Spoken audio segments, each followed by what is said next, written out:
नमस्कार।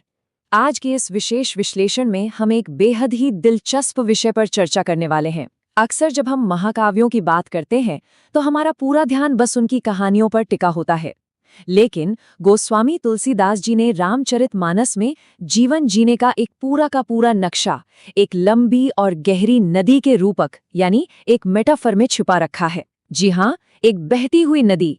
तो चलिए बिना देर किए इस गहराई में उतरते हैं और देखते हैं कि कैसे ये प्राचीन ग्रंथ सिर्फ एक कथा भर नहीं है, बल्कि हमारे जीवन की बहती हुई नदी का एक एकदम सटीक और शानदार चित्रण है। तुलसीदास जी ने कितनी बारीकी से हर एक चीज को आपस में पिरोया है, ये बात इस विचार से एकदम साफ हो जाती है। ये सिर्फ पानी या नदी की बात नहीं है। ये रूपक हमें बताता है कि जीवन में उठने वाले जो भी प्रश्न हैं वो असल में नावें हैं, और ज्ञान से भरे हुए जो उत्तर होते हैं वो कुशल नाविक हैं जो हमें पार लगाते हैं।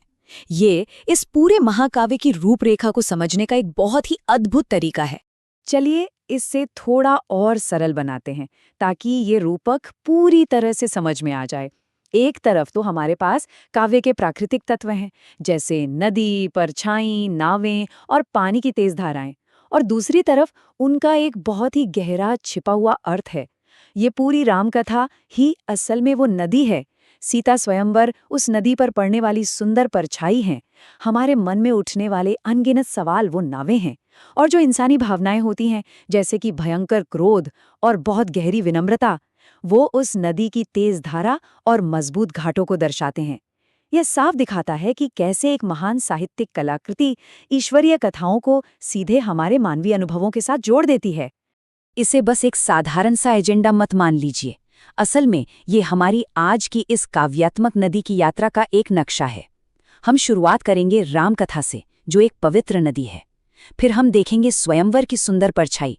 उसके बाद बात होगी प्रश्न और उत्तर की नावों की। फिर हम सामना करेंगे क्रोध की तेज धारा का, और अंत में पहुंचेंगे विनम्रता के मजबूत घाटों तक। तो आइए अपनी इस यात्रा के पहले पड़ाव पर चलते हैं। रामकथा, एक पवित्र नदी। अब इस नदी की सबसे खास बात क्या है? वो ये कि ये नदी कभी भी अकेली नहीं बहती। यहाँ एक शब्द आता है, पथिक समाज।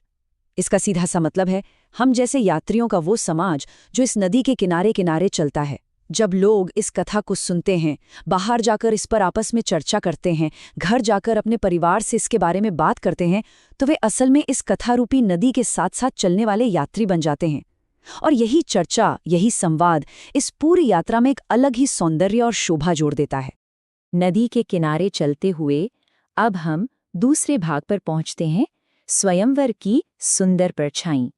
हम अक्सर देखते हैं कि जब कोई नदी शांत बह रही होती है तो दिन में सूरज और रात में चांद की रोशनी के कारण उसकी पानी पर बहुत ही सुंदर परछाइयां बनती हैं। ठीक इसी तरह सीता जी का स्वयंवर इस काव्यात्मक नदी में पड़ने वाली वह सबसे सुंदर और सुहावनी परछाई है। यह एक ऐसा भव्य आयोजन है जिसकी चमक, जिसकी आभा पूरी कथा के जल पर एक मंत्रमुग्ध कर देने वाली छवि छोड़ जाती है। एक ऐसा दृश्य जिससे नजरें हटाना मुश्किल हो।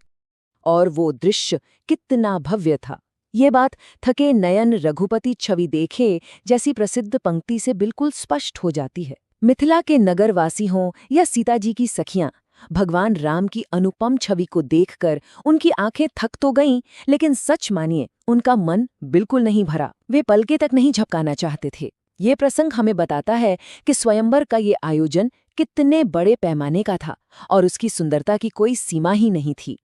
अब सुंदरता और परछाइयों से आगे बढ़ते हुए हम नदी की उस बौद्धिक गहराई में चलते हैं, यानी प्रश्नों और उत्तर की नावें।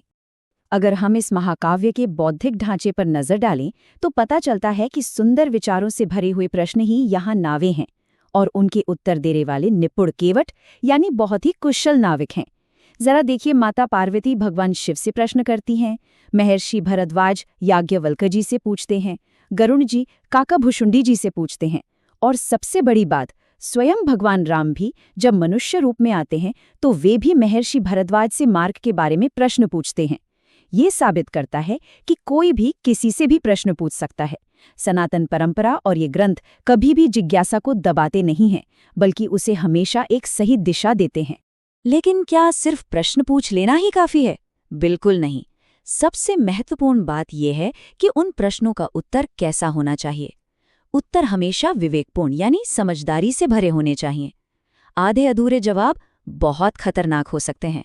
अगर उत्तर विवेकपूर्ण और पूरा ना हो तो प्रश्न पूछने वाले की शंका दूर नहीं होगी और वो प्रश्न रूपी नाव बीच नदी में ही डूब जाएगी।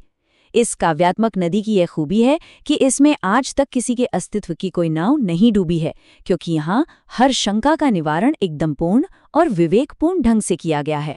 बौद्धिक नावों की इस शांत यात्रा के बाद अब मौसम थोड़ा बदलने वाला है। हम पहुंच गए हैं चौथे भाग पर, क्रोध की तेज धारा। देखिए, जब कोई नदी बहती है तो वो हमेशा शांत नहीं रहती है ना। कभी कभी उसमें एक घोर धार यानी एक बहुत ही भयंकर और तेज धारा आती है।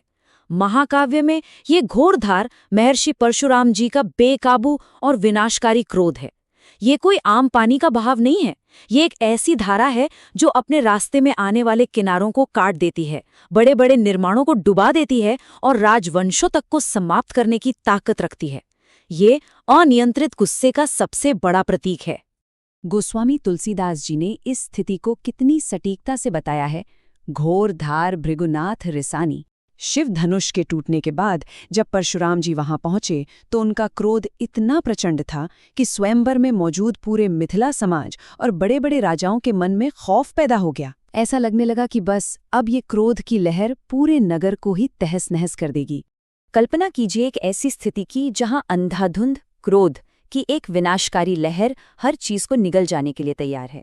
इतने बड़े टकराव को, जिसे एक उफनती नदी के रूप में दिखाया गया है, रोकने के लिए एक वैसी ही शक्तिशाली लेकिन पूरी तरह से विपरीत दिशा वाली ऊर्जा की आवश्यकता थी, क्योंकि आग को आग से तो नहीं बुझाया जा सकता ना।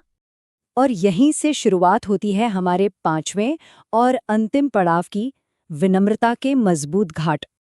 आखिर एक उफनती क्रोधित नदी की धारा अंततः कहाँ जाकर शांत होती है? वो मजबूत और स्थिर किनारों यानी घाटों पर जाकर विश्राम पाती है।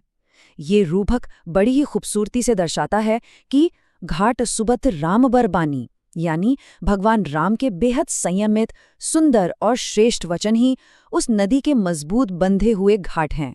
राम जी के इन स्थिर वचनों ने ही परशुराम जी के उस भयंकर क्रोध को अपने भीतर समेट लिया और उसे पूरी तरह शांत कर दिया। अब इस बात पर गौर करते हैं कि एकदम असंभव सी लगने वाली इस स्थिति को भगवान राम ने आखिर कैसे संभाला। सच मानिए, ये किसी भी तनावपूर्ण स्थिति को संभालने की एक मास्टर क्लास है। भगवान राम ने अत्यंत विनम्रता दिखाई। उनकी वाणी एकदम कोमल और शीतल थी और उन्होंने पूरे सम्मान के साथ हाथ जोड़कर समर्पण भाव से बात की। उन्होंने परशुराम जी से कहा कि ये धनुष तोड़ने वाला आपका ही कोई दास होगा। बस यही वो अचूक फॉर्मूला है जिसने एक भयंकर विस्फोटक स्थिति को बिना किसी हिंसा के पूरी तरह से शांत कर दिया। यहाँ इन दो परस्पर विरोधी शक्तियों का अंतर बिल्कुल स्पष्ट हो जाता है। एक तरफ विनाशकारी और तेज गति से बहती हुई क्रोध की धारा है और दूसरी तरफ स्थिर रक्षा करने वाले मजबूत घाट हैं। ये हमें एक बहुत ही गहरा सबक देता है, वो ये कि अहंकार और क्रोध को उससे भी बड़े क्रोध से कभी नहीं हराया जा सकता। उसे केवल गहरी विनम्रता, संयम और स्थिरता से ही निहत्ता किया जा सकता है। अगर हम थोड़ा गहराई से सोचें तो ये सिर्फ किसी प्राचीन महाकाव्य की कहानी नहीं है। हम सभी हर दिन जीवन की इसी नदी के किनारे किनारे चल रहे हैं। हम अपने जीवन में सुखद परछाइयों का आनंद लेते हैं, अपने भीतर उठने वाले अनगिनत सवालों के जवाब खोजते हैं और कई बार क्रोध और तनाव की भयंकर धाराओं का सामना भी करते हैं। जीवन असल में यही बहती हुई नदी ही तो है। और अंत में इस पूरे विश्लेषण से हमें एक बहुत ही महत्वपूर्ण विचार मिलता है जिस पर विचार करना जरूरी है। आज की इस तेज तरार दुनिया में जहां हर तरफ तनाव है और क्रोध की तेज धाराएं उफान पर हैं, एक समाज के रूप में हमारा संचार कैसा होना चाहिए? क्या हम उस गुस्से की धारा में बस बह जाना चुनेंगे या हम अपने संवाद में स्थिरता लाकर विनम्रता के मजबूत घाट बनाना सीखेंगे? रामचरितमानस का ये काव्यात्मक रूपक हमें हमेशा यही सोचने पर मजबूर करता है। इस चर्चा में शामिल होने के लिए बहुत बहुत धन्यवाद।